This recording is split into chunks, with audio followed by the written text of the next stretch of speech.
சோமனோமா. எங்கள் அன்பின் தகப்பனே, ஆண்டவரே, இந்த நாளிலே உம்முடைய மிகப்பெரிய கிருபையினாலே எங்களை நீர் அழைத்து வந்த தயவுக்காக உமக்கு நன்றி. உம்முடைய கிருபைக்காகவும் இரக்கத்திற்காகவும் நன்றி செலுத்துகிறோம். ஆண்டவரே, உம்முடைய வசனத்தை இந்த ராத்திரியிலே மீண்டுமாக தியானிக்கும் பொழுது உம்முடைய வசனத்தின் வழியாய் நாங்கள் உடையப்படவும் சுத்தமாகப்படவும் உம்முடைய தீர்க்க தரிசனங்களை ஆராய்ந்து படித்து இந்த வசனங்களை எங்களுக்குள்ளாய் கிரியை செய்ய கர்த்தர் எங்களுக்கு பலனை தாரும். தானியேல் 7ஆம் அதிகாரத்தின் 3வது பகுதியிலே நாங்கள் இருக்கிறோம். கர்த்தாவே, இந்த தீர்க்க தரிசன வசனங்களை தெளிவாய் ஆராய்ந்து படிக்க பரலோகத்தின் தகப்பனை எங்களுக்கு உதவி செய்ய வேண்டுமாய் இயேசுவின் வழியாய் நாங்கள் ஜெபிக்கிறோம் நல்ல பிதாவே. ஆமென். தானியேல் 7ஆம் அதிகாரத்தின் 3வது மிருகத்தை குறித்து நாளில் நம்ம என்ன செய்ய போறோம்? நம்ம படிக்க போறோம். நம்முடைய தலைப்பு என்னது? 4 மிருகங்கள் பகுதி 3, 4 பீஸ்ட் பார்ட் 3. சரிங்களா? அதுல நம்ம போன வாரம் நம்ம 2 மிருகங்களை குறித்து நம்ம என்ன செய்தோம்? நம்ம பார்த்தோம்.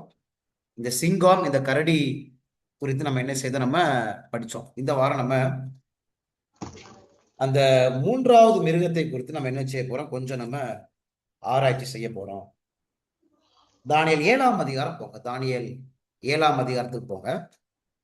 7ஆம் அதிகாரத்துல வசனம் 6வது வசனத்தை நம்ம என்ன செய்ய போறோம்? நம்ம ஆராய போறோம். வசனம் 6, தானியேல் 7ஆம் அதிகாரம் வசனம் 6ஐ நம்ம என்ன செய்ய போறோம்? தியானிக்க போறோம். நீங்க கொஞ்சம் ஜெபத்தோடு உங்களோட வேத வசனத்தை திறந்து நீங்கள் மனதிலே வாசிக்கும்படி நான் கேட்டுக்கொள்றேன். 6ஆம் வசனம். அதன் பின்பு சிவிங்கியை போல் இருக்கிற வேறொரு மிருகத்தை கண்டேன். அதன் முதுகின் மேல் பட்சியின் சட்டைகள் 4 இருந்தது. அந்த மிருகத்துக்கு 4 தலைகளும் உண்டாயிருந்தது. அதற்கு ஆளுகை அளிக்கப்பட்டது. சரிங்களா? அந்த வசனம் எப்படி ஆரம்பிக்குது பாருங்க. அதன் பின்பு, எதின் பின்பு? இதன் பின்பு அந்த கரடிக்க பிற்பாடு எது வருதுங்க? இந்த சிவிங்கி வருது. அப்படின்னா இந்த கரடிய யார் தோக்கடிச்சா? சிவிங்கி தோற்கடிச்சிருச்சு.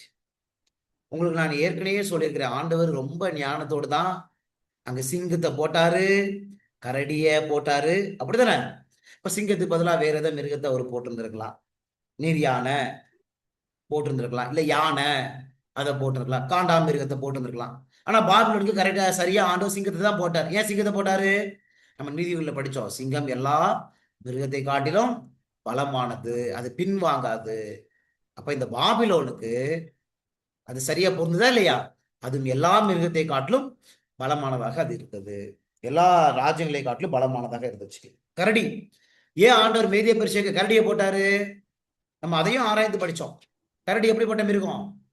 குரூவல் அண்ட் ரப்பேஷியஸ், மிகவும் கொடிய மிருகம், எல்லாவற்றையும் பீறி போட்டுரும், அது இறக்கத்தையே காட்டாது. அதே போலதான் இந்த மேதிய பெர்சியாவும் யாருக்கும் இறக்கத்தை காட்ட மாட்டாங்க. கர்ப்பிணி பெண்களுக்கு நினைச்ச மாட்டாங்க, இறக்கத்தை காட்ட மாட்டாங்க.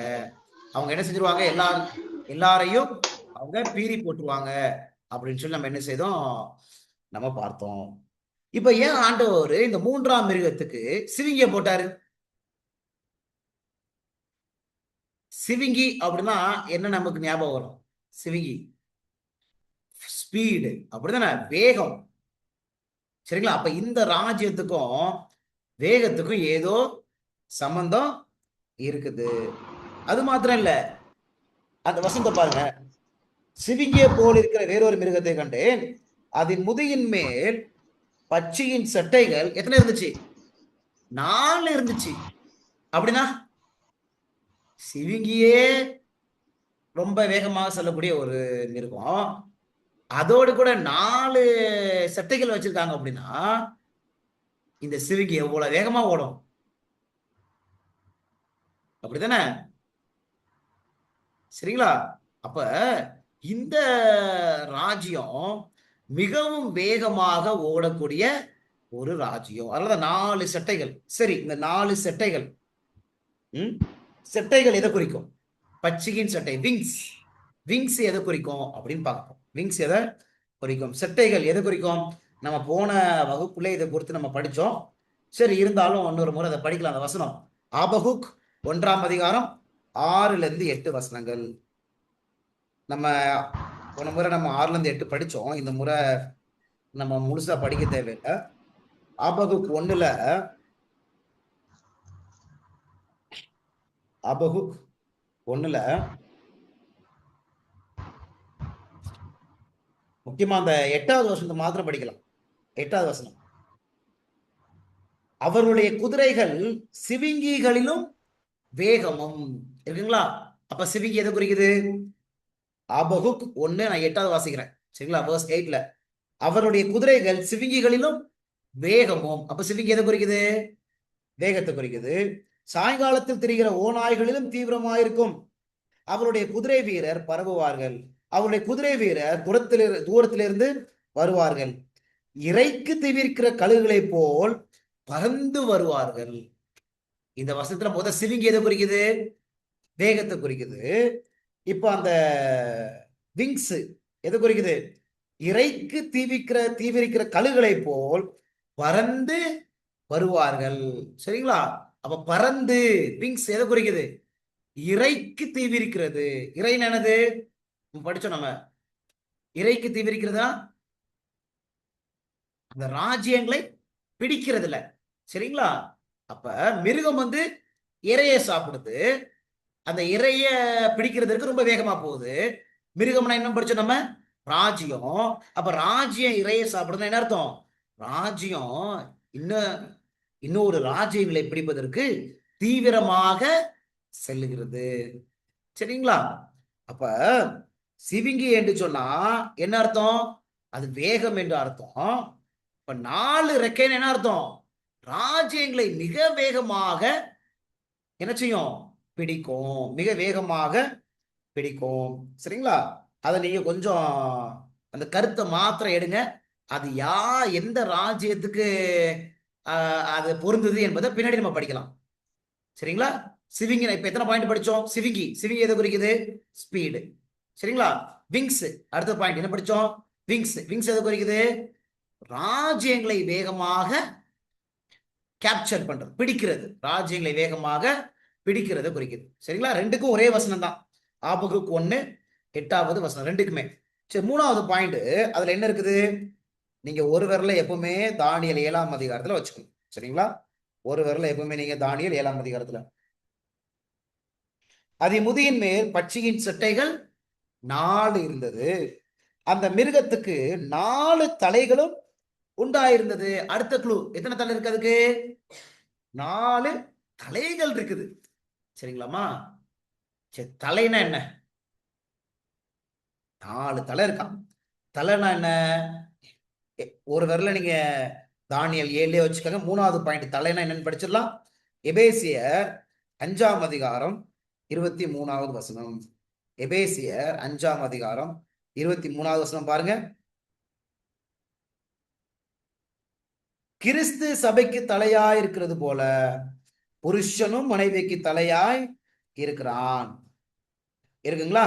அப்படின்னு என்ன அர்த்தம் சொல்லுங்க? கிறிஸ்து சபைக்கு தலையா இருக்கிறது போல புருஷனும் சபைக்கு தலையா இருக்கிறான். எபேசியர் 5:23வது வசனம். எபேசியர் chapter 5 verse 23. அப்படின்னு என்ன அர்த்தம்? கிறிஸ்து சபைக்கு தலையா இருக்கிறது போல புருஷனும் மனைவிக்கு தலையா இருக்கிறான். அப்ப தலை என்ன அர்த்தம்? லீடர், தலைவர் என்று அர்த்தம். கிடைச்சிச்சா? வசனம் கிடைச்சிச்சா? சரிங்களா? அப்ப தலை என்ன அர்த்தம்? ஒரு லீடர் என்று அர்த்தம், தலைவர் என்று அர்த்தம். இன்னொரு வசனம் பாருங்களேன். யாத்திராகம புஸ்தகம் 18ஆம் அதிகாரம் 25வது வசனம். யாத்திராகம புஸ்தகம் 18ஆம் அதிகாரம் 25வது வசனம். Exodus chapter 18 verse 25. மோசே இஸ்ரவேலர் எல்லாரிலும் திறமையுள்ள மனிதரை தெரிந்து கொண்டு அவர்களை 1000 பேருக்கு அதிபதிகளாகவும் 100 பேருக்கு அதிபதிகளாகவும் 50 பேருக்கு அதிபதிகளாகவும் 10 பேருக்கு அதிபதிகளாகவும் ஜனங்கள் மேல் தலைவர் ஆக்கினான். அப்படின்னு இருக்கா? இப்ப தலைவர்கள் என்ன அர்த்தம் இந்த வசனத்துல? அதிபதிகள். சரிங்களா? என்ன அர்த்தம்? அதிபதிகள். சரிங்களா? அப்ப தலைனா என்ன அர்த்தம்? அப்ப 4 தலை இருந்துச்சு அப்படின்னா என்ன அர்த்தம்? 4 அதிபதிகள். சரிங்களாமா? உங்களுக்கு கிடைச்சிச்சா? 4 அதிபதிகள் என்று அர்த்தம். அதை நீங்க கொஞ்சம் மனசுல வச்சுக்கணும். சரிங்களா?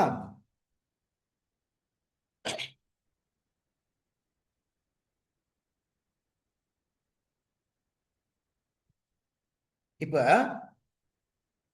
இன்னொரு அர்த்தமும் வேதாந்தத்துல இருக்குது. இப்ப 4 தலைகள் என்று சொன்னா என்ன அர்த்தம்? 4 அதிபதிகள், 4 தலைவர்கள் என்று அர்த்தம். சரிங்களா? இன்னொரு அர்த்தம் வேதாந்தத்துல இருக்கு. தலைன்னா எதை குறிக்குது? எரேமியா 51ல 25வது வசனம். எரேமியா 51வது அதிகாரத்துல 25வது வசனம் பாருங்க. எரேமியா 51 25ல, இதோ பூமியை எல்லாம் கெடுக்கிற கேடான பர்வதமே, நான் உனக்கு விரோதமாக வந்து என் கையை உனக்கு விரோதமாக நீட்டி உன்னை கண்மலையிலிருந்து உருட்டி உன்னை எரிந்து போன பர்வதமாக்கி போடுவேன் அப்படின்னு இருக்கா? சரிங்களா? பர்வதம் அப்படின்னு சொல்றாரு. பர்வதம்னா என்ன?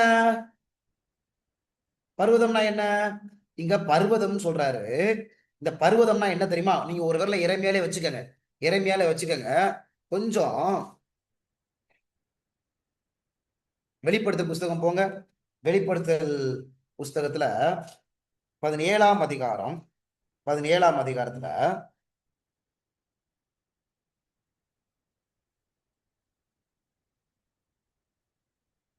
17ஆம் அதிகாரம் 9வது வசனம் 10வது வசனம். 9வது வசனம் 10வது வசனம் பாருங்களேன். ஞானமுள்ள மனம் இதிலே விளங்கும். அந்த 7 தலைகளும் எல்லாம் எடுத்துட்டீங்களா? Revelation 17 verses 9 and 10. ஞானமுள்ள மனம் இதிலே விளங்கும். அந்த 7 தலைகளும் அந்த ஸ்திரீ உட்கார்ந்திருக்கிற 7 மலைகளாம். அவைகள் 7 ராஜாக்களாம். கிடைச்சிச்சா? அப்ப தலைனா என்னது? ராஜாக்கள். கிடைச்சிங்களா? தலைனா என்னது? ராஜாக்கள். அப்ப என்னென்ன அர்த்தம் பாக்குறோம் நம்ம இங்க? இந்த வசனம் என்ன சொல்லுது? 7 தலைகளும் 7 மலைகள்னு சொல்லுது. 7 மலைகள் என்ன அர்த்தம்? 7 ராஜாக்கள். அப்ப தலைனா என்ன அர்த்தம்? ராஜாக்கள். சரிங்களாமா? அப்ப தலைகள்னா இப்ப சொல்லுங்க, என்னென்ன படிச்சோம் நம்ம? தலைனா தலைவர்கள், அதிபதிகள், ராஜாக்கள். கிடைச்சிருச்சா? ஆனா இன்னொரு அர்த்தம் ஒண்ணு இருக்குது. இப்ப ராஜாக்கள் மாத்திரம் தான் குறிக்குமா? இன்னொரு அர்த்தம் என்ன அப்படின்னா, இங்க 7 தலைகளும் 7 மலைகள் அப்படின்னு இருக்கா? தலைக்கு இன்னொரு அர்த்தம் என்ன? மலைகள் இருக்கா? இந்த மலை என்ற வார்த்தை இங்க வருதான்னு பாருங்க. எரேமியா 51ல 25வது வசனத்துல மலைனா மவுண்டெயின் அப்படிதானமா? மவுண்டெயின். இங்க என்ன வார்த்தை வந்திருக்குது 25ல? இதோ பூமியை எல்லாம் கெடுக்கிற கேடான பர்வதமே. பர்வதம் என்ன அர்த்தம்? மவுண்டெயின். பர்வதம் அப்படின்னா மலைதான். சரிங்களா? இப்ப இந்த வசனம் பாருங்க, எரேமியா 51 25ல, இதோ பூமியெல்லாம் கெடுக்கிற கேடான பர்வதமே, நான் உனக்கு விரோதமாக வந்து என் கையை உனக்கு விரோதமாக நீட்டி உன்னை கண்மலிருந்து உருட்டி உன்னை எரிந்து போன பர்வதமாக்கி போடுவேன் என்று கர்த்தர் சொல்லுகிறார். அப்படித்தானே? இப்ப ஆண்டவர் இங்க ஏதோ ஒண்ணு மலையை குறித்து சொல்றாரு. என்ன சொல்றாரு? மலையை குறித்து உனக்கு விரோதமா வருவேன், உன்னை என்ன செஞ்சிருவேன்? எரிஞ்சு போடுவேன் அப்படின்னு சொல்றாரு. அப்படின்னா இது எந்த பர்வதம் தெரியுமா? ஆனா மவுண்டெயின் சொல்றாரு. எந்த மவுண்டெயின்? மேல பாருங்க, 24வது வசனம் verse 24ல அந்த பர்வதம் என்னன்னு சொல்றாரு? பாபிலோனுக்கும் கல்தேயர் தேசத்தின் சகல குடிகளுக்கும் அவர்கள் உங்கள் கண்களுக்கு முன்பாக சீயோனில் செய்த அவருடைய எல்லா பொல்லாப்புகளுக்கும் பழி வாங்குவேன் என்று கர்த்தர் சொல்லுகிறார். அப்ப மலை என்று சொன்னால் பாபிலோனை குறிக்கிறது. பாபிலோன்னா என்னது? பாபில் ஏற்கனவே போயிருச்சு. இங்க பாபிலோன்னா என்ன அர்த்தம்? இந்த வசனத்துல பாபிலோன்னா ராஜ்யம், கிங்டம். உங்களுக்கு புரிஞ்சுக்க முடியுதுங்களா? மலைனா என்ன அர்த்தம்? இந்த இடத்துல மலைனா என்ன அர்த்தம் அப்படின்னா ராஜ்யம் என்று. ஏன்னா பாபிலோன் என்பது என்னது? ராஜ்யம். சரிங்களா? அப்ப தலை என்று சொன்னால் என்னென்ன அர்த்தம் வருது? இப்ப நம்ம தலைனா என்ன அர்த்தம் அதை மட்டும் தான் பார்த்துட்டு இருக்கிறோம். தலைனா என்ன அர்த்தம்? தலைவர்கள், அதிபதிகள், ராஜாக்கள். இன்னொரு அர்த்தம் என்ன அப்படின்னா ராஜ்யங்கள் அப்படின்னு அர்த்தம். அவ்வளவுதான். சரிங்களா? இங்க பாபிலோன்னு குறிக்காது. நீங்க பாபிலோன்னா அதை நீங்க லிட்டரலா பாபிலோன் எடுத்துக்கூடாது. ஏன்னா பாபிலோன் ஏற்கனவே ஒளிஞ்சு போச்சா இல்லையா? சிங்கம் போயிருச்சு. கரடி வந்து இப்ப நம்ம எங்க இருக்கிறோம்? நம்ம சிவிங்கில இருக்கிறோம். அது பாபிலோன் போயிருச்சு. இந்த வசனத்துல பர்வதத்துக்கு ஆண்டவர் பாபிலோன் ஒப்பிட்டு பேசார். அப்ப பர்வதம் என்று சொன்னால் ராஜ்யங்களை குறிக்கும் என்று அர்த்தம், கிங்டம் குறிக்கும் என்று அர்த்தம். கிடைச்சிச்சாமா? சரி. அப்ப இந்த மூன்றாம் மிருகத்துல சிவிங்கில எத்தனை அடையாளங்கள் நம்ம பார்த்தோம்? What are the identification marks we just saw? 3 அடையாள குறிப்புகள். என்னென்ன அடையாள குறிப்புகள்? நம்பர் 1 என்னது? சிவிங்கி. சிவிங்கி என்ன அர்த்தம் படிச்சோம்? ஆபகு கொன்னேட்டுல வேகம் போகும். ரெண்டாவது என்ன படிச்சோம் நம்ம? Wings, 4 wings. அப்படின்னு என்ன அர்த்தம்? நான் இதுக்கு 4 விங்ஸ் இருக்கு. ஒரு 2 விங்ஸ் இருந்தாலே வேகமா போகும். அப்ப 4 விங்ஸ் இருந்துச்சுன்னா எவ்வளவு வேகமா போகும்? அப்ப வேகமாக ராஜ்யங்களை என்ன செய்யும்? அது கேப்சர் பண்ணும் என்று அர்த்தம். மூணாவது பாயிண்ட், 4 ஹெட்ஸ்.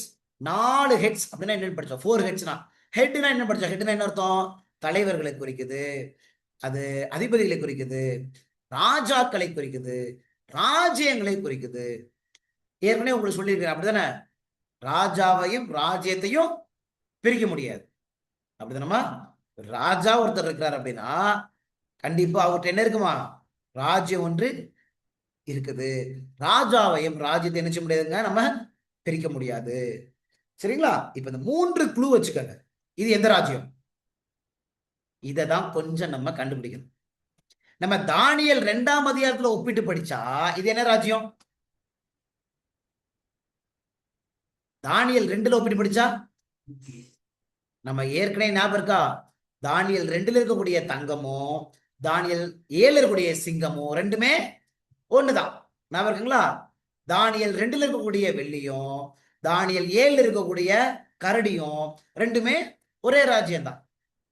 தானியல் 2ல இருக்கக்கூடிய இரும்பும் தானியல் 7ல இருக்கக்கூடிய அந்த 4ஆம் மிருகம், அந்த கெடியும் பயங்கரமான மிருகம் ரெண்டுமே ஒண்ணுதான். அதே போலதான் தானியல் 2ல இருக்கக்கூடிய அந்த வெங்கலமும் தானியல் 7ல இருக்கக்கூடிய சிவிங்கியும் ரெண்டுமே ஒண்ணுதான். ஆனா நம்ம இன்னும் கொஞ்சம் ஆழமா படிக்க போறோம். சரிங்களா? அது நமக்கு தானியல் 2ல ஒப்பிட்டு படிச்சோம்னா கண்டுபிடிச்சிடலாம். இந்த சிவிங்கி யாருதான்? கிரேக்க ராஜ்யம் அப்படின்னு கண்டுபிடிச்சிடலாம். ஆனா உங்களுக்கு இன்னும் கொஞ்சம் ஆதாரத்தை கொடுக்கலாம்னு ஆசைப்படுறேன். சரிங்களா? இதை நம்ம புரிஞ்சுக்கணும் அப்படின்னா தானியல் 8ஆம் அதிகாரம் கட்டாயம் போய் ஆகதான் செய்யணும். சரிங்களா? இப்ப நம்ம என்ன செய்ய போறோம்னா, போன வாரம் நம்ம கரடியை குறித்து நம்ம படிச்சோம். ஞாபகம் இருக்கா? நான் கரடியை குறித்து எத்தனை அடையாளம் உங்களுக்கு சொன்னேன்? ஞாபகம் இருக்கா? கொஞ்சம் நம்ம தானியேல் 7ஆம் அதிகாரத்துல அந்த கரடியை கொஞ்சம் நம்ம வாசிக்க போறோம். வாசிச்சு அதுல என்னென்ன அடையாளம் சொன்னேன்னு கொஞ்சம் நம்ம பார்க்க போறோம். என்னம்மா? தானியேல் 7ல 5வது வசனம். இப்ப நம்ம என்ன செய்ய போறோம் அப்படின்னா, இப்ப தானியேல் 7ல 5வது வசனத்துல யார் இருக்கிறா? பின்பு கரடி கோப்பாகிய வேற 2ஆம் மிருகத்தை கண்டேன். கரடி இருக்குதாமா? இருக்குதா? இப்ப என்ன செய்யுங்க, தானியேல் 8ல 3வது வசனத்துல ஒருத்தர் வாராரு. தானியேல் 8ஆம் அதிகாரத்துல 3வது வசனம். நான் என் கண்களை ஏறெடுத்து பார்த்தேன், இதோ 2 கொம்புகளை உள்ள ஒரு ஆட்டுக்கடா ஆட்டிற்கு முன்பாக நின்றது. ஒரு ஆட்டுக்கடா வருது. அப்படிதானமா? ஆட்டுக்கடா வருதா? கொஞ்சம் இப்ப நம்ம என்ன செய்ய போறோம் அப்படின்னா, இந்த தானியேல் 7ஆம் அதிகாரத்தினுடைய கரடியையும் தானியேல் 8ஆம் அதிகாரத்துல இந்த 3வது வசனம் சொல்லப்படுற இந்த ஆட்டுக்கடாவையும் கொஞ்சம் நம்ம ஒப்பிட போறோம். சரிங்களா? ஒப்பிட போறோம். we are going to compare. சரிங்களாமா? ஒப்பிட்டு படிக்க போறோம். அப்பதான் இந்த சிவிங்கி உண்மையிலே யாருன்னு கண்டுபிடிக்க முடியும். அதற்காக தான் நான் என்ன செய்ய போறேன்? இப்ப நானு தானியேல் இந்த 7ஆம் அதிகாரத்தினுடைய கரடியையும் 7ஆம் அதிகாரம் 5வது வசனத்த கரடியையும் தானியேல் 8ஆம் அதிகாரத்தின் 3வது வசனத்தில் இருக்கக்கூடிய அந்த ஆட்டுக்கடா, இந்த ரெண்டு என்ன அப்படின்னு கொஞ்சம் நம்ம பார்க்க போறோம். சரிங்களா? சரி, இப்ப நீங்க கொஞ்சம் கரடியை குறிச்சு ஒரு 4 விஷயம் எழுதுங்க. ஏற்கனவே படிச்சோம், இருந்தாலும் எழுதுங்க. நம்பர் 1, நம்ம அந்த 5வது வசனத்தை படிக்கலாம். தானியேல் 7:5. இப்ப நீங்க கரடியை குறிச்சு கொஞ்சம் நீங்க என்ன செய்யணும்னா பிரிச்சிருங்க. 2 பகுதியா பிரிச்சுக்கணும். முதலாவது கரடி, தானியேல் 7:5 வசனத்தை எழுதிக்கங்க. கரடி குறித்து நம்ம படிக்க போறோம். என்ன படிக்க போறோம்? பின்பு கரடி கோப்பாகிய வேற 2ஆம் மிருகத்தை கண்டேன், அது ஒரு பக்கமாய் சாய்ந்து நின்று அப்படின்னு இருக்குதாமா? இப்ப கரடிக்கு எத்தனை பக்கம்? கரடிக்கு எத்தனை பக்கம்? ஒரு பக்கமா 2 பக்கமா? கரடிக்கு 2 பக்கம், அதனாலதான் ஒரு பக்கம் சாஞ்சு இருக்குது. அப்படிதானமா? இப்ப பாயிண்ட் நம்பர் 1 எழுதிக்க கரடியை குறிச்சு. 2 பக்கம், 2 பக்கம். சரிங்களா? 2 சைட்ஸ். அடுத்த பாயிண்ட், ஒரு பக்கமாய் சாய்ந்து நின்று அப்படின்னு எழுதிக்கங்க. அடுத்த பாயிண்ட் என்ன செய்யுது? ஒரு பக்கமாய் சாய்ந்து நிக்குது. அதுக்கு 2 பக்கம். அது ஃபர்ஸ்ட் பாயிண்ட், 2 சைட்ஸ். இன்னொன்னு என்னதுமா? ஒரு பக்கமாய் சாய்ந்து நிக்குது. இதை நான் போன வாரம் உங்களுக்கு சொல்லி கொடுத்தேன். ஒரு பக்கமா சாஞ்சு இருந்துச்சுன்னா என்ன அர்த்தம்? ஒரு பக்கம் சாஞ்சு இருக்கும் போது இன்னொரு பக்கம் உயர்ந்து இருக்கும். உங்களுக்கு புரிஞ்சுக்க முடியுதுங்களா? அப்ப 2 பக்கம் இருக்குது. அது ஒரு பக்கம் சாஞ்சு இருந்துச்சுன்னா இன்னொரு பக்கம் எப்படி இருக்குது? அது உயர்ந்து இருக்குது. அந்த பாயிண்ட் எழுதிக்கங்க இது கூடயே. One side is higher than the other side. உங்களுக்கு புரியுதா? ஒரு பக்கம் இன்னொரு பக்கத்தை காட்டிலும் உயர்ந்து இருக்கிறது. உங்களுக்கு புரியுதா? அதை நீங்க கரெக்டா எழுதிக்கிறோம். அப்பதான் உங்களுக்கு அந்த நம்ம இந்த ஆட்டுக்கடாக்கு போகும்போது உங்களுக்கு புரியும். சரிங்களாமா? ஒரு பக்கம் இன்னொரு பக்கத்தை காட்டிலும் உயர்ந்திருக்கிறது என்று அர்த்தம். அடுத்தது அந்த கரடியை பாருங்க. தன் வாயின் பற்களுக்குள்ளே 3 விலா எலும்புகளை கவி கொண்டது. 3 விலா எலும்பு. That is third point. Third point அர்த்தம் 3 விலா எலும்பு. இது நம்ம என்ன படிச்சோம்? 3 விலா எலும்புனா என்னமா படிச்சோம்? 3 ராஜ்யங்கள். சரிங்களா? போன வாரம் நம்ம இதை குறித்து படிச்சோம். 3 விலா எலும்பு என்று சொன்னால் 3 ராஜ்யங்களை குறிக்குது. எழுதிக்கங்க, 3 ராஜ்யங்கள். அடுத்த பாயிண்ட், இந்த கரடிய யார் ஜெயிச்சா? யார் ஜெயிச்சா? சிறுத்தை வீழ்த்தியது. அதான் ஃபோர்த் பாயிண்ட். சிறுத்தை வந்து வீழ்த்திருச்சு. அப்படிதானமா? 4 பாயிண்ட் கிடைச்சிட்டா கரடியை குறிச்சு.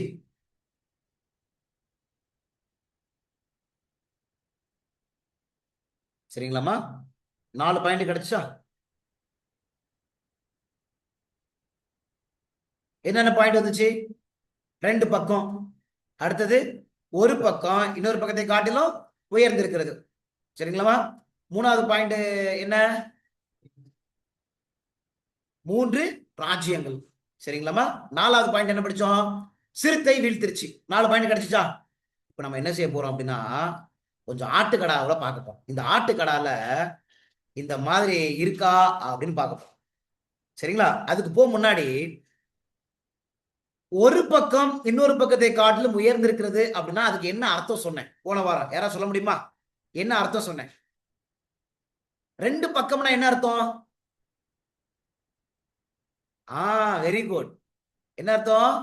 2 பக்கம் என்று சொன்னால் அது 2 ராஜ்யங்கள். என்னென்ன ராஜ்யங்கள் இருக்குது? மேதிய, பெர்ஷியா. இப்ப ஒரு பக்கத்தை காட்டிலும் இன்னொரு பக்கம் உயர்ந்திருக்குன்னா என்ன அர்த்தம் படிச்சோம் நம்ம? ஞாபகம் இருக்கா? இந்த பெர்ஷிய ராஜ்யம் வந்து மேதிய ராஜ்யத்தை காட்டிலும் உயர்ந்தது. ஞாபகம் இருக்கா? ஒரு சில வசனங்கள்லாம் காமிச்சோம். இந்த தரியு இருக்கிற வரைக்கும் தான் மேதிய ராஜ்யம் இருந்துச்சு. இந்த தரியு போன பிறகு பெர்ஷிய ராஜ்யம் என்ன செஞ்சிருச்சு? வளர்ந்துருச்சு. சரிங்களாமா? உங்களுக்கு ஞாபகம் இருக்குதா? சரி.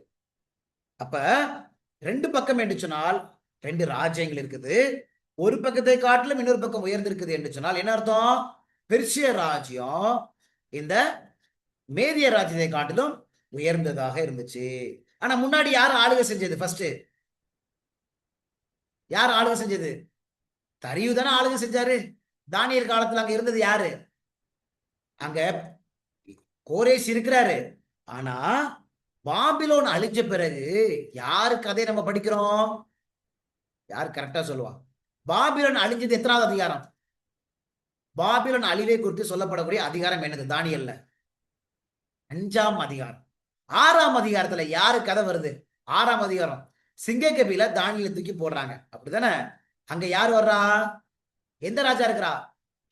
தரியு ராஜா இருக்கிற. தானியல் 6ஆம் அதிகாரம். உங்களுக்கு புரியுதுங்களாமா? தானியல் 5ல பாபிலோனின் அழிவு வருது. தானியல் 6ல அங்க தரியு ராஜா வர்றாரு. அப்ப ஆரம்பத்துல யாரு இருக்கிறாங்க? தரியு ராஜா இருக்க. சரிங்களாமா? அதுக்கப்புறம் தான் யார் வர்றாங்க? அங்க பெர்ஷியா பெர்ஷியா வந்து என்ன செய்யுது? உயர்ந்து இருக்கிறது. ஆனா ரெண்டு பேரும் சேர்ந்துதான் இந்த பாபிலோனை தோக்கடிக்கிறாங்க. சரிங்களாமா? ஆனா ஆரம்பத்துல அங்க யார் இருக்கிறா? தரிவு முதலாவது அங்க ஆளுகை செய்யறாங்க. அதுக்கப்புறம் பெர்ஷியா வருது என்பதை நம்ம படிக்கிறோம். இந்த சரித்திரத்தை கொஞ்சம் நம்ம புரிஞ்சுக்கணும். சரிங்களா? இப்ப நம்ம என்ன செய்ய போறோம் அப்படின்னா, கொஞ்சம் நம்ம தானியேல் 8ஆம் அதிகாரத்துக்கு போயிட்டு இந்த ரெண்டுமே கொஞ்சம் ஒப்பிட்டு படிக்க போறோம். எதையும்? இந்த கரடியையும் ஆட்டுக்கடா. கரடி புரிஞ்சிருச்சா? கரடி புரியலன்னா ஆட்டுக்கடா புரியாது. ரெண்டு பக்கம்னா என்ன அர்த்தம்? ரெண்டு ராஜ்யங்கள். ஒரு பக்கம் ஒரு பக்கமாய் சாய்ந்து இருக்குது என்ன அர்த்தம்? அப்ப இன்னொரு பக்கம் உயர்ந்து இருக்குதுன்னு அர்த்தம். அப்ப ஒரு பக்கத்தை காட்டிலும் இன்னொரு பக்கம் உயர்ந்து இருக்கிறது. மூணாவது பயணம் படிச்சோம். மூணு விலா எலும்புகள். மூணு விலா எலும்புகள் என்ன அர்த்தம்? மூன்று ராஜ்யங்கள். கரடியை யார் ஜெயிச்சது? சிறுத்தை ஜெயிச்சிருச்சு. சரிங்களாமா? இப்ப நம்ம நேர தானியேல் 8ஆம் அதிகாரம் போயிருங்க. தானியேல் 8ஆம் அதிகாரம் போயிருங்க. 3ஆவது வசனம் படிக்க போறோம். இதே காரியம் வருதா? இந்த 4 பாயிண்ட்ஸ் வருதான்னு பார்க்க போறோம். சரிங்களா? சரி. நான் என் கண்களை ஏறெடுத்து பார்த்தேன். இதோ 2 கொம்புகள் உள்ள ஒரு ஆட்டுக்கடா ஆட்டிற்கு முன்பாக நின்றது. இருக்குங்களாமா? 2 கொம்பு ஒண்ணு வருதா? எழுதிக்கங்க. அங்க 2 பக்கம் படிச்சோமா?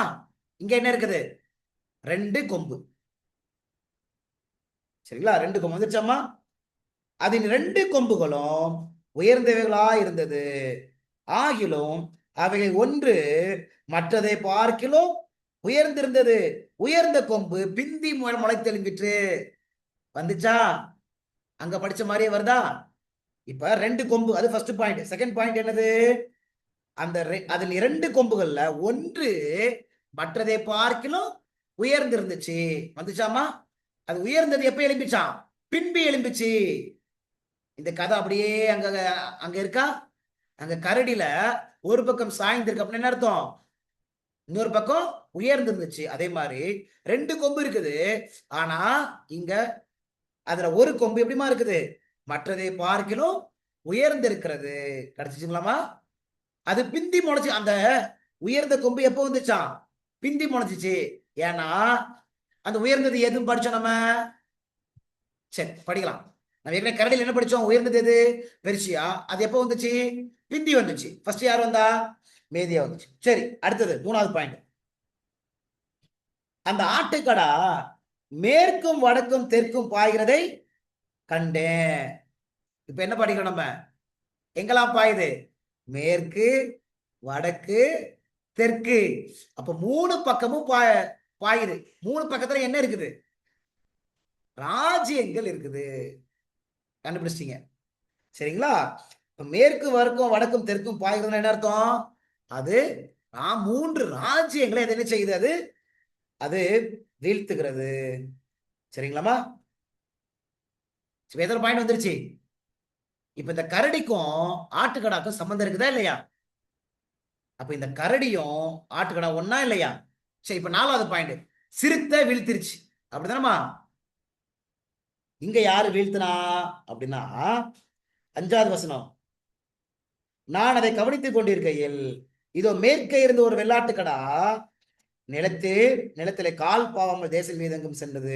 அந்த வெள்ளாட்டுக்கடா அப்ப யாரை குறித்து பேசுது? வெள்ளாட்டுக்கடா.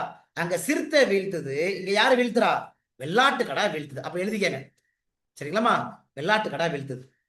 சரி, இப்ப கரடி யாரு?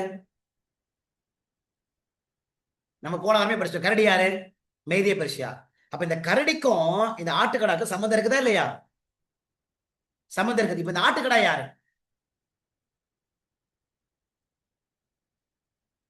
வெரி குட், அவ்வளவுதான். இப்ப அதே 2 பக்கம் 2 ராஜ்யங்கள். ஆட்டுக்கடாக்கும் 2 கொம்பு 2 ராஜ்யங்கள். அப்படித்தானே? அதே மாதிரி அது ஒரு பக்கத்தை காட்டி இன்னொரு பக்கம் உயர்ந்து இருக்கிறது. இங்கேயே 2 கொம்புல ஒரு பக்கம் எப்படி இருக்குது? உயர்ந்து இருக்குது. 2வது. 3ஆவது பாயிண்ட் நம்ம என்ன படிச்சோம்? அங்கேயும் 3 ராஜ்யங்களை வீழ்த்துது, இங்கேயும் 3 ராஜ்யங்களை வீழ்த்துது. இருக்குங்களா? இப்ப இந்த ஆட்டுக்கடா யார்? அப்ப இந்த கரடியும் இந்த ஆட்டுக்கடாவும் ஒண்ணுதான். வசனத்தை பாத்துருவோமா?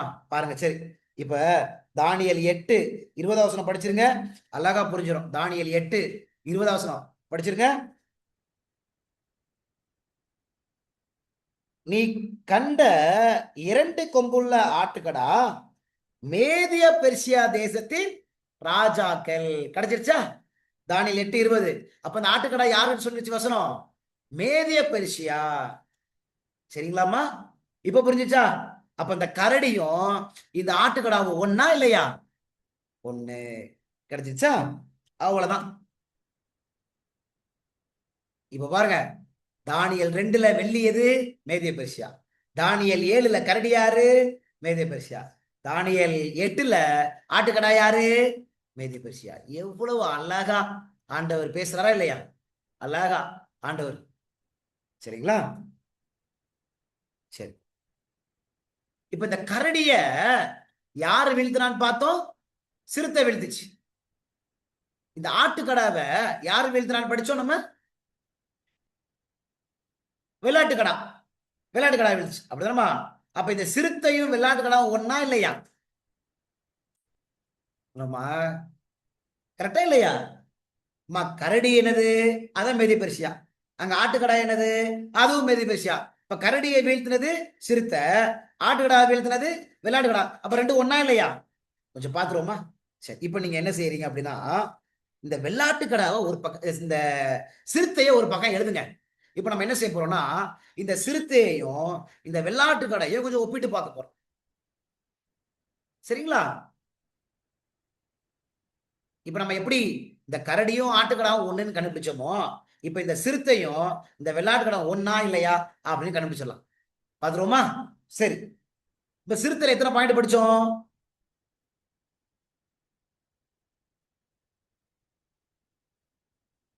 நம்ம எத்தனை பாயிண்ட் படிச்சோம்? 3 பாயிண்ட் படிச்சோம். அப்படிதானமா? சரி, அதுல முக்கியமான பாயிண்ட் எடுத்துக்கோ. நம்ம 4 ரெக்கைகள் இருக்கு. அப்படின்னா என்னது? எது குறிக்குது? வேகம்.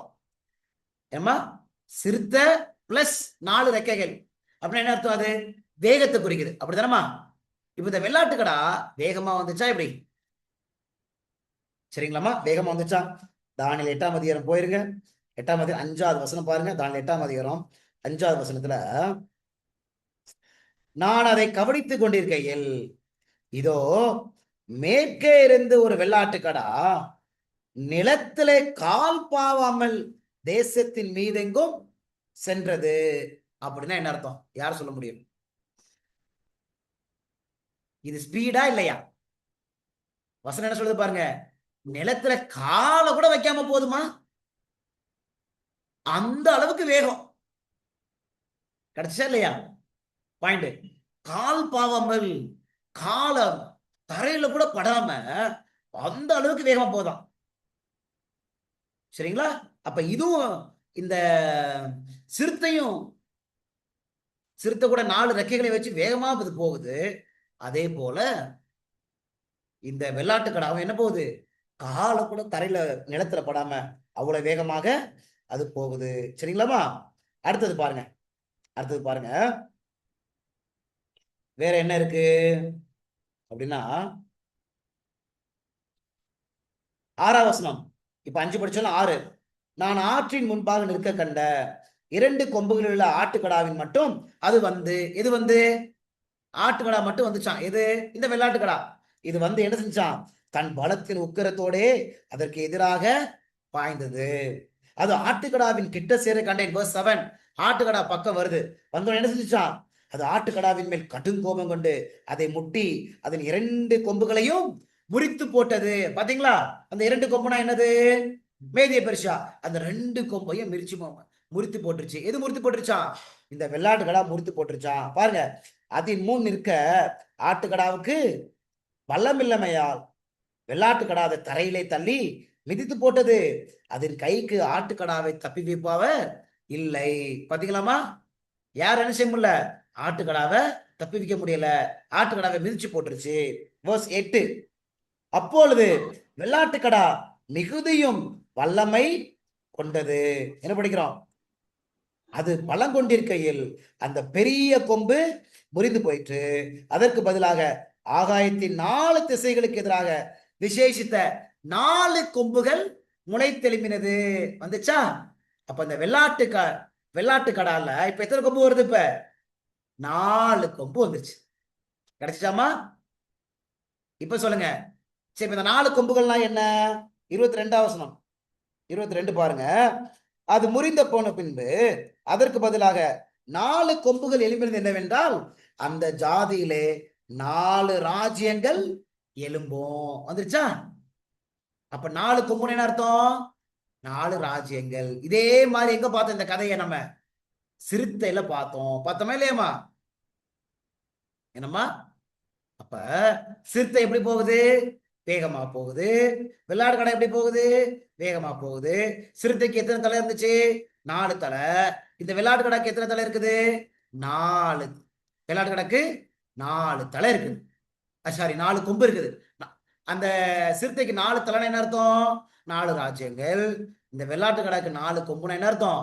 4 ராஜ்யங்கள். இப்ப சொல்லுங்க, இந்த சிறுத்தையும் வெள்ளாட்டு கடாவும் ஒன்னா இல்லையா? இந்த சிறுத்தை தானமா கரடியை தோக்கடிக்குது. இந்த வெள்ளாட்டு கடை தான் யாரை தோக்கடிக்குது? ஆட்டுக்கடாவை தோற்கடிக்குது. இப்ப கண்டுபிடிச்சிருவோமா இந்த வெள்ளாட்டு கடை யாருன்னு? பாத்துருவோமா? தானியேல் 8ஆம் அதிகாரம் அப்படியே போங்க. 21வது வசனம். தானியேல் 8ஆம் அதிகாரம் 21வது வசனம். ரோமமுள்ள அந்த வெள்ளாட்டு கடா கிரேக்க தேசத்தின் ராஜா. கிடைச்சிச்சா? என்னம்மா? ரோமமுள்ள அந்த வெள்ளாட்டு கடா கிரேக்க தேசத்தின் ராஜா. அப்ப இந்த வெள்ளாட்டு கடை தான் இந்த ஆட்டுக்கடாவை தோக்கடிக்குது. அப்ப இந்த வெள்ளாட்டு கடை எந்த தேசம்? கிரேக்க தேசம், கிரீஸ். எவ்வளவு அழகா ஆண்டு சொல்லிட்டாரு இல்லையாமா? அப்ப கரடியும் ஆட்டுக்கடாவும் ஒண்ணு. சரிங்களாமா? மறந்துடக்கூடாது. சிறுத்தையும் வெள்ளாட்டுக்கடாவும் ஒண்ணு. கிடைச்சாமா? அதை நீங்க கரெக்டா எழுதிக்கணும். கரடியும் ஆட்டுக்கடாவும் ஒரே ராஜ்யத்தை தான் குறிக்கும். அதே போல சிறுத்தையும் வெள்ளாட்டுக்கடாவும் ஒரே ராஜ்யத்தை தான் என்ன செய்யுமா? அது குறிக்கும். சரிங்களா? அதை நீங்க மறந்துடக்கூடாது.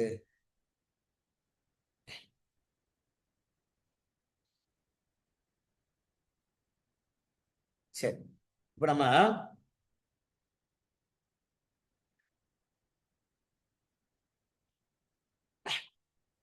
சரி, இது வரைக்கும் புரிஞ்சா? என்னம்மா? இப்ப தானியேல் 7ஆம் அதிகாரத்துல சிங்கம் எந்த எந்த ராஜ்யத்தை குறிக்குது? பாபிலோனை குறிக்குது. சரிங்களா? அப்புறம் சிறுத்தை எந்த ராஜ்யத்தை குறிக்குது? கிரேக்க ராஜ்யத்தை குறிக்குது. சரி, ஆனா ஆண்டவர் ஏன் அங்க 4 தலையை போட்டாரு? ஏன் அங்க வேகத்தை குறிச்சாரு? அவருடைய விளக்கத்தை இப்ப நம்ம பார்க்க போறோம். விளக்கம், இன்டர்பிரேஷன் ஆஃப் கிரீஸ், த கிரேக்க ராஜ்யம். அந்த லெப்பர்ட், சிறுத்தை, அதெல்லாம் படிச்சுட்டு இருக்கிறோம் நம்ம. சிறுத்தையை குறித்து படிச்சுட்டு இருக்கிறோம், அப்படிதானமா? சரிங்களா?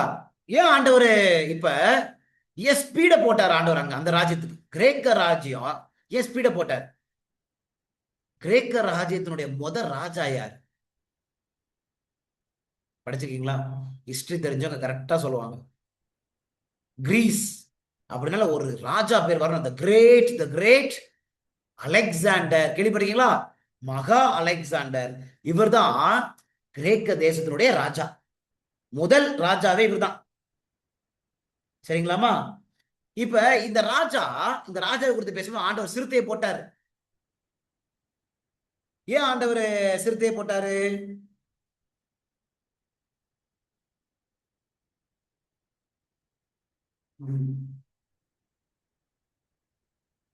ஏன் அப்படின்னா, இந்த அலெக்சாண்டர் இருக்காருலாமா, இவர் என்ன செஞ்சாரு தெரியுமா? இந்த அலெக்சாண்டர்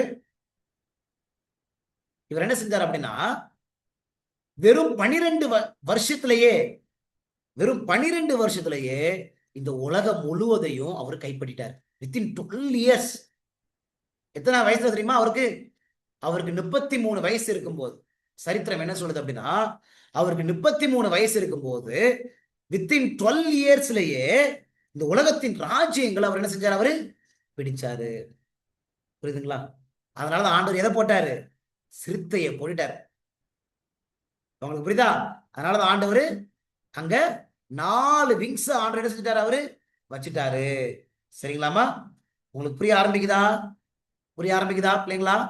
சரிங்களா? பாருங்க, ஆண்டவர் எல்லாமே ஒரு நோக்கத்தோடு தான் அந்த மிருகத்தை போடுறாரு. இப்ப சிறுத்தையும் அந்த 4 ரெக்கையை போட்டதுக்கு காரணம் என்ன? ஆண்டவர் இந்த மாதிரி ஒரு ராஜா ஒருத்தன் வரப்போறான். அந்த ராஜா வேகமா, சிறுத்தை போல வேக வேகமாக இந்த உலகத்துடைய ராஜ்யங்களை அவன் என்ன செய்வான்?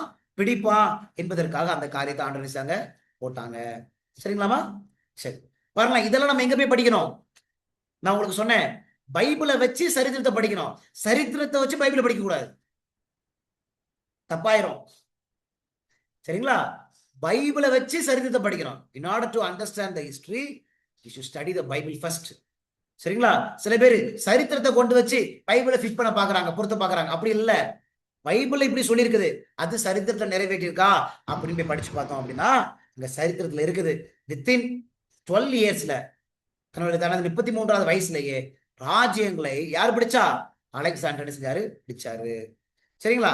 சரி, 4 தலைகள் என்ன? 4 தலைகள். சரி, தானியேல் 8ஆம் அதிகாரம் போங்க. தானியேல் 8ஆம் அதிகாரத்துல 21, 22 ரெண்டு சேர்ந்து படிப்போம், அப்பதான் புரியும். 21, 22.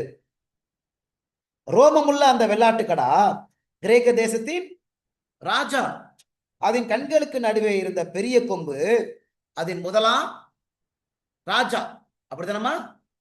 ரோமமுள்ள அந்த வெள்ளாட்டுக்கடா கிரேக்க தேசத்தின் ராஜா, அதன் கண்களுக்கு நடுவே இருந்த பெரிய கொம்பு அதன் முதலாம் ராஜா. சரிங்களாமா? அந்த முதலாம் ராஜா யாரு? Great Alexander. இப்ப பாருங்க 22.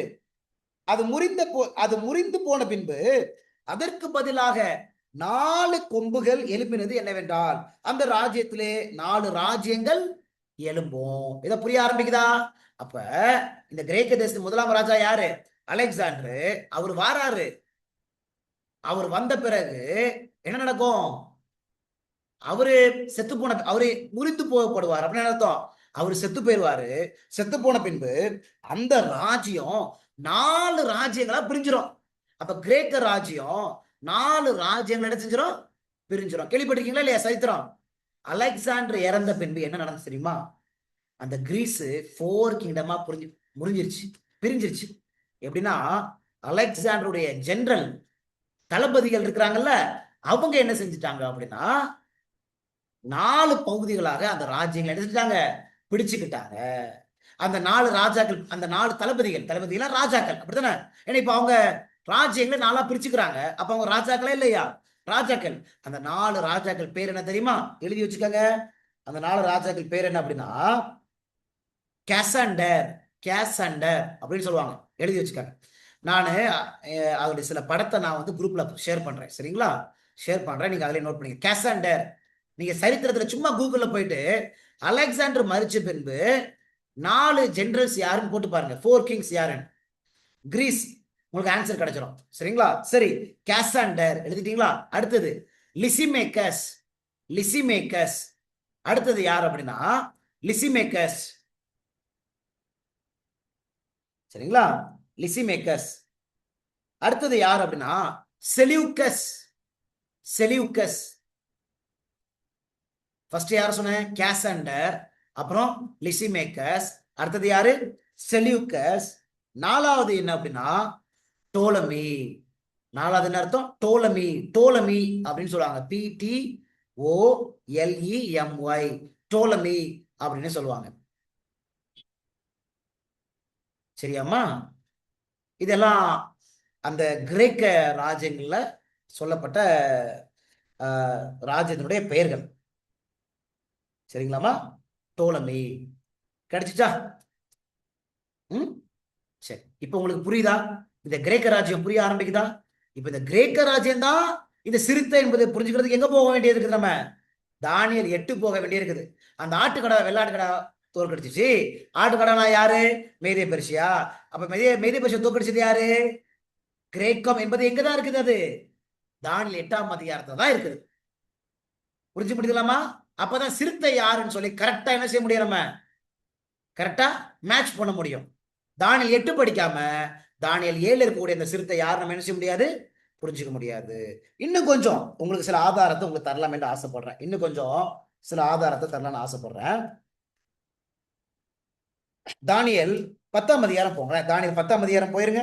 10ஆம் அதிகாரம் போயிருங்க.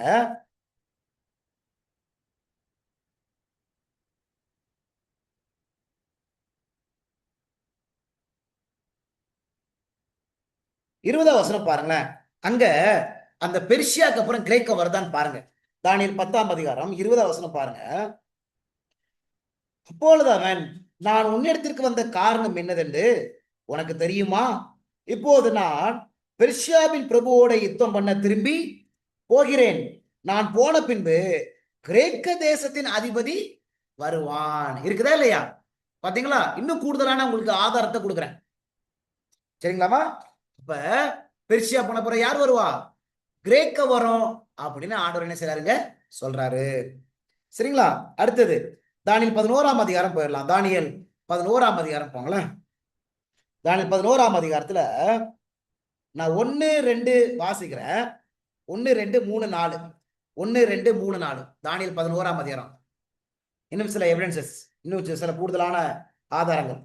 தானியல் 11, 1, 2, 3, 4. மேதினாய தரியு அரசாண்ட 1ஆம் வருஷத்திலே நான் அவனை திடப்படுத்தவும் பலப்படுத்தவும் அவனுக்கு துணை நின்றேன். சரிங்களா? அப்புறம் இப்போது நான் மெய்யான செய்தியை உனக்கு அறிவிப்பேன். இதோ இன்னும் 3 ராஜாக்கள் பெர்சியாவில் எழும்புவார்கள். அது பின்பு 4ஆம் ராஜாவில் இருப்பவன் எல்லாரும் மகா ஐஸ்வர்ய சம்பனனாகி கிரேக்க ராஜ்யத்துக்கு விரோதமாக சகலரையும் எழுப்பி விடுவான். வந்துச்சா இல்லையா? வசனத்துல எந்த ராஜ்யத்தை குறித்து பேசுது? மேதிய ராஜ்யம். 2வது வசனத்துல பெர்ஷியா ராஜ்யம். அப்படிதானமா? பெர்ஷியா ராஜ்யத்தை குறித்து பேசுது. இன்னொரு ராஜ்யம் என்னது குறித்து பேசுது? பெர்ஷியாக்கு அப்புறம் எந்த ராஜ்யம் வருது? கிரேக்க ராஜ்யம் வருதா இல்லையா? சரிங்களாமா? அப்ப மேதியா பெர்ஷியாக்கு அப்புறம் எந்த ராஜ்யம் வருது? கிரேக். இப்ப பாருங்களேன், அந்த கிரேக்க ராஜ்ய கதை வருது பாருங்க. 3ஆம் வசனம் பாருங்க. ஆனாலும் பராக்கிரமம் உள்ள ஒரு ராஜா எழும்பி பிரபலமாய் ஆண்டு தனக்கு இஷ்டமானபடி செய்வான். இது யாரு குறித்து பேசுது? அலெக்சாண்டர். அப்ப அவர் வருவாரு, பிரபலமா ஆளும்படி செய்வான். இப்ப 4ஆம் வசனம் பாருங்க. அவன் எழும்பின பின்பு அவனுடைய ராஜ்யம் உடைந்து போய் வானத்தின் 4 திசைகளிலும் பகுக்கப்படும். கிடைச்சிச்சா? கிடைச்சிச்சா? அவன் எழும்பின பின்பு அவன் ராஜ்யம் உடைஞ்சு போயிருமா. உடைஞ்சு போன 4 திசைகளிலும் பகுக்கப்படும். அப்ப அந்த ராஜ்யம் 4 ராஜ்யமா மாறிடும். ஆன்சர் இருக்குதாமா இல்லமா? கிடைச்சிச்சுங்களாமா? எவ்வளவு அழகா பாத்தீங்களா ஆண்டவர்? சரிங்களா? இப்ப தானியல் 7ல சொன்னத தானியல் 8ல சொல்லியிருக்காரு. தானியல் 8ல சொன்னத ஆண்டவர் தானியல் 10ல சொல்லியிருக்காரு. தானியல் 10ல சொன்னத ஆண்டவர் எதுல சொல்லியிருக்காங்க? தானியல் 11லயும் சொல்லியிருக்காரு. எவ்வளவு அழகா இந்த சிறுத்தை எந்த ராஜ்யம் என்பதை தெளிவா ஆண்டவர் சொல்லியிருக்காரு இல்லைங்களா? அது கிரேக்க ராஜ்யம் தான், கிரேக்க ராஜ்யம் தான் அப்படின்னு சொல்லிட்டு தானியல் 7, 8, 10, 11ல அவ்வளவு தெளிவா ஆண்டவரே பேசியிருக்காரு. இது எப்ப பேசினாரு? இதெல்லாம் தானியல் எங்க இருக்கும்போது பேசினாரு? பாபிலோன்ல இருக்கும்போது இது ஆண்டவர் பேசினார். அப்படிதானமா? பாபிலோன்ல இருக்கும்போது ஆண்டவர் பேசினார் இந்த ராஜ்யம். சரிங்களாமா? சரி, அப்ப உங்களுக்கு புரிய ஆரம்பிக்குதா? தீர்க்கதரிசனம் எவ்வளவு துல்லியமா அலெக்சாண்டர் வருவாரு என்பது ஆண்டவர் பேசினாங்களே அப்படி நிறைவேறிச்சா இல்லையா? நிறைவேறிச்சு. சரிங்களா? நான் ஒரே ஒரு லெசனை மட்டும் படிச்சு நான் முடிக்க போறேன் நான் இன்னைக்கு. ஏன்னா இந்த 4ஆம் மிருகத்துக்குள்ள நான் இப்ப போக விரும்பல. ஏன்னா அது கொஞ்சம் டீப்பு, கொஞ்சம் டெப்த். இப்ப அதுக்கு போனேன் அப்படின்னா அதை இன்னும் 1 மணி நேரம் படிக்க வேண்டிய வரும். அதனால ஒரே ஒரு பாடத்தை மட்டும் படிச்சுட்டு இந்த இன்னைக்கு நீங்க இந்த சிறுத்தையை மாத்திரம் பிடிச்சுக்க, கிரேக்கத்தை மாத்திரம் பிடிச்சுக்கங்க. சரிங்களா? தானியல் 7, 8, 10, 11 அதை மாத்திரம் கொஞ்சம் பிடிச்சாலே சந்தோஷம் எனக்கு. இப்ப இந்த ராஜ்யம் எப்படிமா இருந்துச்சு? அந்த ராஜ்யம் அலெக்சாண்டர் சரித்திரம் நமக்கு தெரியுமா? தானியல் 8ல இந்த ராஜ்யம் எப்படி ஆரம்பிக்குது? இந்த ராஜ்யம் வித்தின் 12 வருஷத்துக்குள்ளாகவே எல்லா ராஜ்யங்களையும் பிடிச்சிட்டாரு இந்த அலெக்சாண்டர். அப்படித்தானமா? இந்த அலெக்சாண்டர் எப்படி இறந்தார் தெரியுமா? எதுல அவர் அடிமையா இருந்து இறந்து போனார்? 33 வயசுலயே அவர் ராஜ்யங்களை எல்லாம் அவர் பிடிச்சிட்டார். அப்படித்தானே? உங்க எல்லாருக்கும் ஹோம்ஒர்க் குரூப்ல போடுங்க. அலெக்சாண்டர் எப்ப எந்த வயசுல செத்து போனார் தெரியுமா? அலெக்சாண்டர் எந்த வயசுல செத்து போனார் அப்படின்னு சொல்லி கொஞ்சம் கூகுள்ல போய் சர்ச் பண்ணி பாருங்க. 40 வயசுக்குள்ளேயே. நான் ஒரு க்ளூ கொடுத்துட்டேன். இளம் வயசுலயே எல்லா ராஜ்யமும் அவர்கிட்ட இருக்குது. ஆனா அவர் என்ன செஞ்சிருவாருன்னா இறந்து போயிரு. காரணம் என்ன தெரியுமா? குடி. அது எல்லாருக்கும் தெரியும், அப்படித்தானே? அலெக்சாண்டர் எதுல அவரால ராஜ்யங்களே ஆள முடிஞ்சிச்சு, ஆனா தன்னை அவரால் ஆள முடியல. இந்த உலகத்தினுடைய எல்லா ராஜ்யங்களையும் 12 வருஷத்துக்குள்ளாக என்ன செய்ய முடிஞ்சு? ஆள முடிஞ்சிச்சு. ஆனா அவரால் என்ன செய்ய முடியல? தன்னை ஆளவே முடியல. உங்களுக்கு புரிய ஆரம்பிக்குதா பிள்ளைங்களா?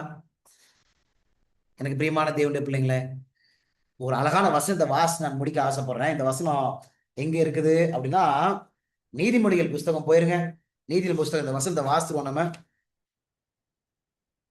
நீதிமொழிகள் புஸ்தகத்துல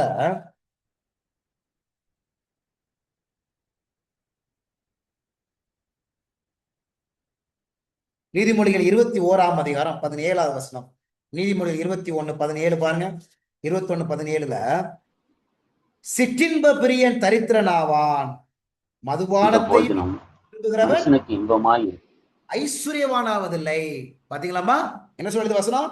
சிற்றின்ப பிரியன் தரித்திரனாவான், மதுபானத்தையும் எண்ணெயையும் விரும்புகிறவன் ஐஸ்வர்யவானாவது இல்லை.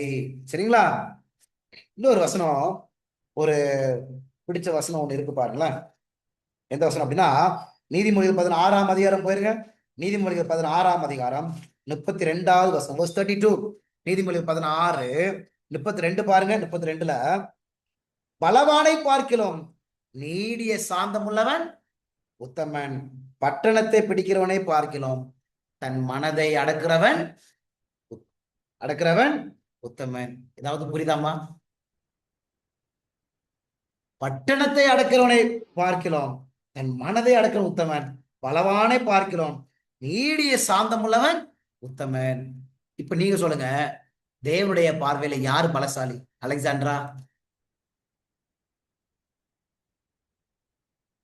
தானியலை குறித்து பேசும்போது அவனத்துல எந்த குறையுமே இல்லை, அப்படிதானமா?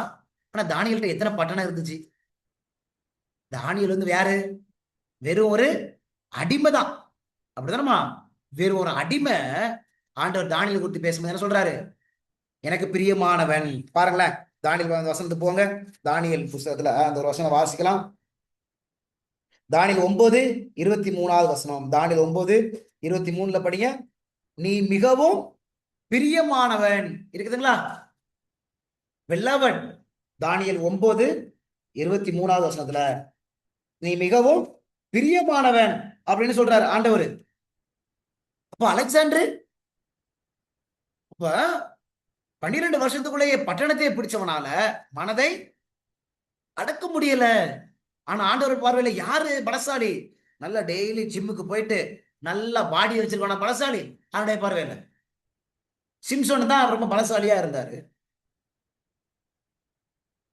ஆனா அவனுடைய பார்வையில பலசாலி. ஆனா அதே சிம்சன் எதுல விழுந்தாரு? இச்சையில விழுந்துட்டாரு. அதே போல இங்க யாரு? அலெக்சாண்டர் எதுல விழுந்தாச்சு?